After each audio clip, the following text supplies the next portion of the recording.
All right, guys. Well, let's look at market stats and MOFIRs. And today we're going to drive into interest rates and the employment environment and why, when you look at this, do we believe that we're likely not going to see sub 5% interest rates anytime in the near future, maybe as much as a decade.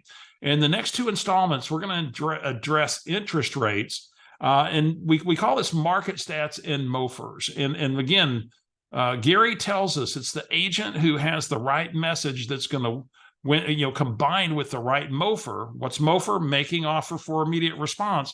That's going to win the day. And we'll talk about, after the message, we'll talk about a possible message for your consumer and a possible MOFIR. So let me pull my screen up and let's take a look at this. And of course, you've all seen this if you've attended Mega Camp or Family Reunion. And, Gary does this market update, and he shared with us, of course, that mortgage rates, actually, if you go back to 1991 through present day, the average is for 5.97%. So today we sit roughly just above 6%. We're actually at normal. And yet, folks go, well, isn't there a new normal? I mean, we've been at these low rates for so long. No, there's really not. It was a unicorn. And we're going to cover in the next installment some of the factors that held this down for so long. Certainly we had a pandemic, we had the recovery, that began right here at, 2008, coming out of the Great Recession. As we came, through the recovery through 2012, that was a reason to lower rates. But why did they stay low? We're going to address that in the next one. But let's talk about the relationship today between interest rates and the employment environment we have today. And it is related to inflation. We're going to look at inflation differently in our next installment. So when we look at the headlines and some of the things making headlines today, let's look at this one. Just dropped in my local business journal. It's probably in the national journals. It fed 5 sobering stats that should be a wake-up call for employers. And I'm going to go through this rather quickly, and then I'll summarize my thoughts around this. But let's look at factor. This was just a hiring manager talking about the difficult environment. But let's look at the factors. The gap of 4.6 million between job openings and unemployed individuals, meaning there's 10.7 million job openings and there's only 5.9 million unemployed people to fill them. We can't fill all the jobs, which means supply and demand pressure on wages is going up. And I see my local barbecue place that was, they used to have on the sign $12 an hour. Now it was 13, then 14, 15. Now it's starting at $16 per hour. That's wage growth, which fuels inflation. Let's look at this one. The roughly 30% drop in birth rate since 2008. Higher education facilities are planning for lower enrollments beginning in 2025 because of low birth rates starting around 2008. And those people getting into their higher education years it's going to drop. That also means you lag that another 3 or 4 or 5 years, and those people, there's not enough people available to fill jobs coming in the years ahead. In fact, you go back at this graph, you see that the birth rates began a steep decline that is just now beginning to see a little bit of bump in 2021. Let's look at this one. Remote work. 31% of employers are currently evaluating candidates outside their geography, allowing new hires to live anywhere. Boy, that changed the dynamic on where people might choose to live. We saw that during the pandemic.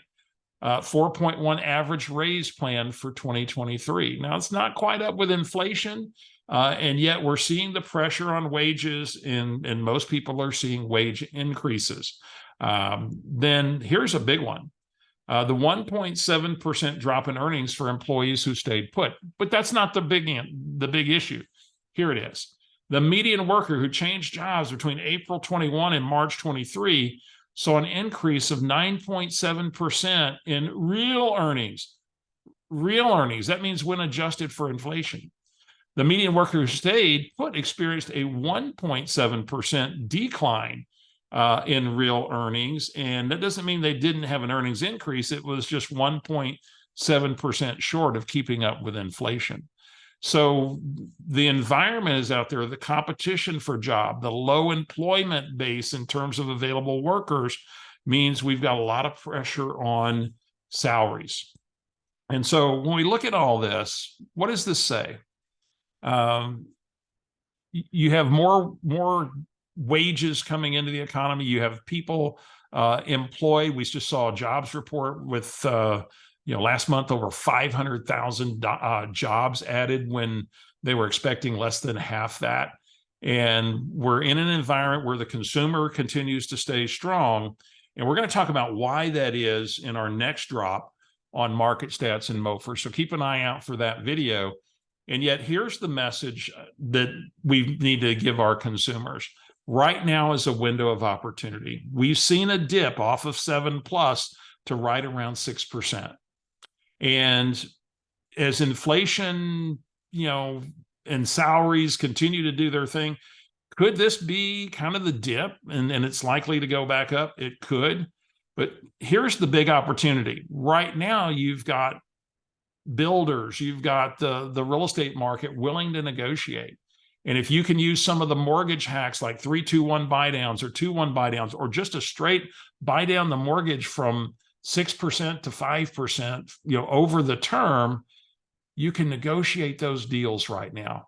This could be a unique window of opportunity in time. So I would build a message around window of opportunity.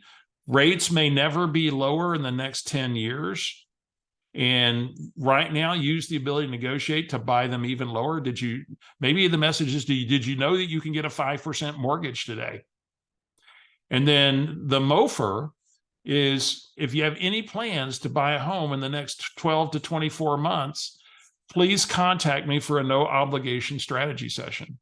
So you set the message and then you offer an opportunity to get together and consult them. And you go through and you dig into some of this and you use a consulting guide or some of this information to help direct the consumer to make an informed choice about whether this is the right window of opportunity for them.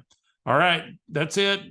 Steve Schlueter, Never Ending Referrals. Hey, any questions, reach out to us, info@neverendingreferrals.com. You can also go to neverendingreferrals.com if you'd like to find out about joining our community. We also have a Market Center edition of Never Ending Referrals, and we'd love to come in to your Market Center and share with you how we can help you build this position as that local trusted advisor. Take care, folks.